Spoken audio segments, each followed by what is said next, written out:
Hey guys, want to run you through the Playseat challenge mods that I've done.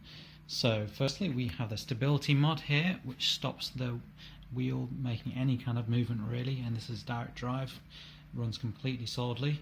Second, we have the Fanatec pedal mount, and that will work for probably many other pedals as well. Thirdly, have the sequential shifter mount down here. Fourthly, we have a mount which comes off the back of the shifter for the button box here. Then we have two bass shakers which are mounted here, one at the back and then one at the front here as well. Then we have the mount for the amplifier on the back here, and then finally we have a keyboard tray running on RAM mount, which also has a magnetic clip for the keyboard so it doesn't slip off in the middle of a race. So that's a roundup, so let's go through these features separately. Okay, so first the stability mount, which is probably the best thing on here. This comprises of two key clamps down here on the L, you can see there and there. This one has to be a larger key clamp size because it has to fit over the existing Playseat plastic stuff. The normal one here is not big enough, so you need a smaller one, I think size A clamps, and then this is size B. Then you have two elbows, size B, just identical, and then what I have here are just two aluminium poles which I cut down to size with a hacksaw. And then this little thing here is really awesome. So this bit allows you to untighten it, and you can effectively just completely, once that's off, the whole arm comes off like that. The reason that arm comes off is so that this can collapse, so when you fold it up, the chair will fold up normally. Now the only downside to having this bar like this is that obviously you can't lift the seat open and closed like that and get into it, but I never do that. I just jump in. Again, all I do is I just put my feet in like this and in like that. I find that easier, to be honest, than opening the whole thing and closing it. So yeah, this doesn't get in the way of folding it. It's just that you can't open it sideways anymore. The stability mount itself is super strong because it just doesn't move. The movement of the wheel is really up and down. Well, it's moving like that, right? So as long as you can isolate the movement sideways and up and down, it's fine. Front and back doesn't really matter so much, but it's super solid, and I don't notice at all. On this mount is that the Fanatec, if you're going to mount a DD1 on it, you have to do a bit of funny stuff with the drill, because the holes where you need to mount this in fact, what you have to do is you have to reverse mount it. I think this is reverse, and then you have to drill. I've drilled 3 new holes, 2 for the sides, you can see them, and then one in the middle for this one here. And then it's not actually mounted on the back, it's just, but what I've done is I've just pushed it in with some cardboard so that it's completely wedged in there, and it's completely fine. Mount, I'll show you it folded up later just to make sure that you can see that it works fine and folds up okay. Pedal mount is really simple. It's just, if you can see underneath here, you have, it's just 2 aluminium plates, and you just have, can you see, they just bolt in. I don't know if you can already see that. The same applies here. On this one it's just aluminium bars just bolted in, nuts and bolts. That's really easy. The way that I actually attached it to the chairs, I used these motorbike wing mirror clamp things. Someone else showed me these on YouTube and Reddit. Yeah, I just have a pair of them stuck together, and then you have a headless bolt here. Now one thing is that these are the the pipes are too small. So what I've done is I've wrapped self-amalgamating rubber tape around itself so that this fits really snug. And I didn't need to do it on that one because the bar's big enough, but you will need to fill in the gaps, so I use self-amalgamating tape on that. And that's pretty much it for the pedals. They're pretty easy to mount. This is just a big piece of, I don't know if I can get this in here. Yeah, it's just a big old thick piece of 4mm aluminium, and I don't know if you can really see, but it's just a wide sheet and it's thick enough so that it can support the weight of the shifter. And if we just go around here, we have these funny clamps that quite a few people use here. I can't remember what they're called. I'll put a name to them later. But these, the U-bolts, that's it. So these U-bolts are basically just drilled holes into the actual aluminium. You'll see there. And I've only actually got 3 of them attached because I messed up my measurements. So there should be 4 points bolted in there, but the 4th one isn't bolted. That's what attaches the metal plate to the seat, and then you just drill in. You can't really see, but can you see that? Yeah, there you go. You just drill in holes into the sheet, and then you can mount the sequential shifter onto it.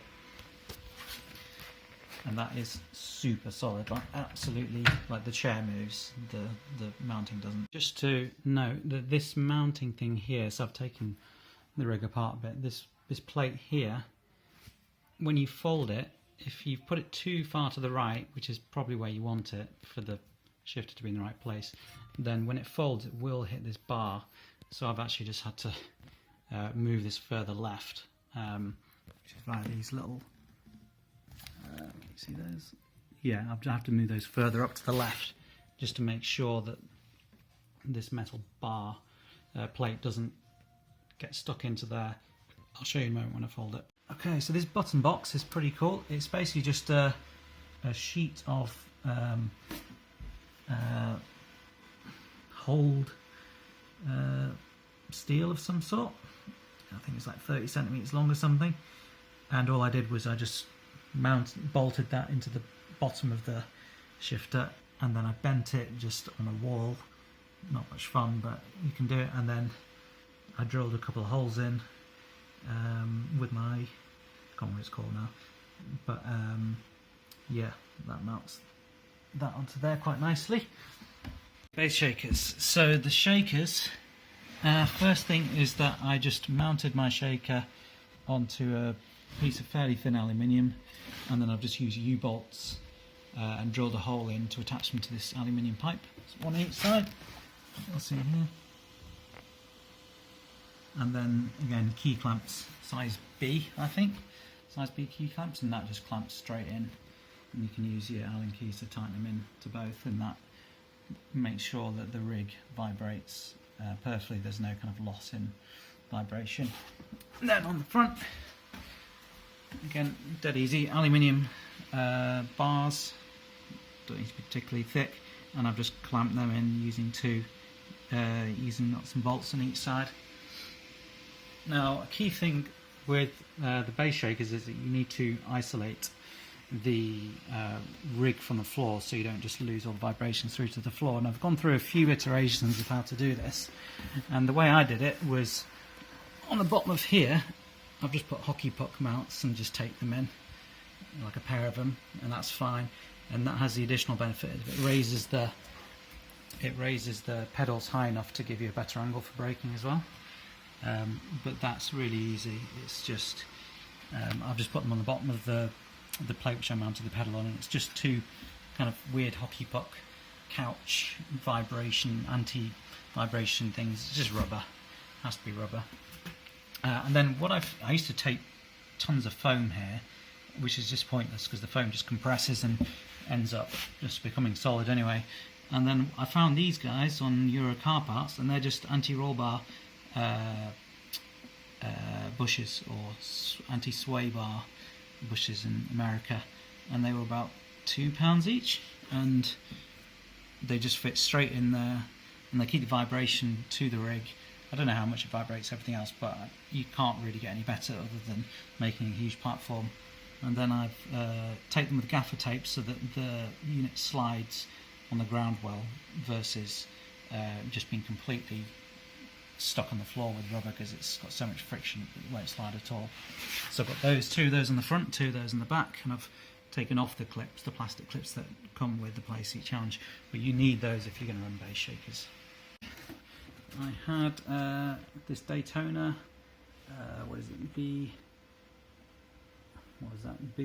BSA 200 amp, which is really good. I had an SMSL 98E or whatever it's called, and it blew up twice. They're just useless. So they're really nice and small and cheap, but these cost about 200 quid, maybe more, but they're really solid and American. And then to mount that handily, these brackets that it comes with, mounting brackets, just with a bit of drilling you can make the holes a bit wider, so you can just mount those straight onto aluminium pole there. And again, it's the usual key clamps to put that on, and it just makes sure that it's super solid. And that's it for the bass shaker mount. Just another nice touch on this amp is that it does have a remote, and this handily, I put Velcro on the back, and it handily Velcros to the bottom of here. And what's the point in that? Well, you can turn it on and off through it, and you can change the volume as you drive, which is really handy. So it just goes in like that. Very nice and accessible. Okay, finally the keyboard mount. So this is really handy. So I can just, when I fold it up, I can just move it around like this. When I'm in a race, I can turn it like that. I can store it. I can store it down here like this if I want. It is going to fall off because that's a bit ambitious to keep it there, but I've installed small magnets on here, 1, 2, 3, 4, and then bigger magnets here, and it just means in a race it doesn't fall off, you know. It holds on pretty well, so that's pretty good. So yeah, that is, if we just have a look at here, RAM mounts aren't cheap, but I think they're worth it. So I've got 2 RAM mounts. I don't get the fake ones because they don't seem to fit properly for me. I bought one and had to send it back. But yes, it's 2 RAM mounts. It's the smallest RAM mount because they get really expensive. It's just about strong enough to do the job. You can go for the bigger RAM mounts if you want, but they cost like twice as much. And then this actual piece of aluminium here, I've just sprayed it black, and it was just a thin sheet of aluminium, like what's that, 2mm. And I got a friend to bend it for me. Maybe you know someone else who can do it for you. You can bend it yourself, but I just got someone to bash it with a hammer over an edge, and that seemed fine. And then, yeah, mounting, it's just mounted in with these straight into the back of it. Dead easy. And that's that. Pretty much as I did before. Takes a bit longer, but it's still probably the best mobile solution you can get. So there you go, you can see the stability mount folds up fine. This is the only thing which is you can probably improve, which is the shifter mount here. That is, you can see that bar stops this closing properly, that sheet stops it closing more, should I say. But to be fair, if you're running a DD1, you're probably going to struggle to close it more than that anyway. A few things to note, a piece of advice: make sure your cables have got plenty of slack for the ones which are going to fold, otherwise you'll probably do what I do. Oh, there you go, look at that. Oh, bent my banana plug. Otherwise you'll probably find you start bending and pulling out wires and stuff when you fold it. So yeah, just make sure that my bass shakers have definitely got lots of slack, especially going to the front to the back.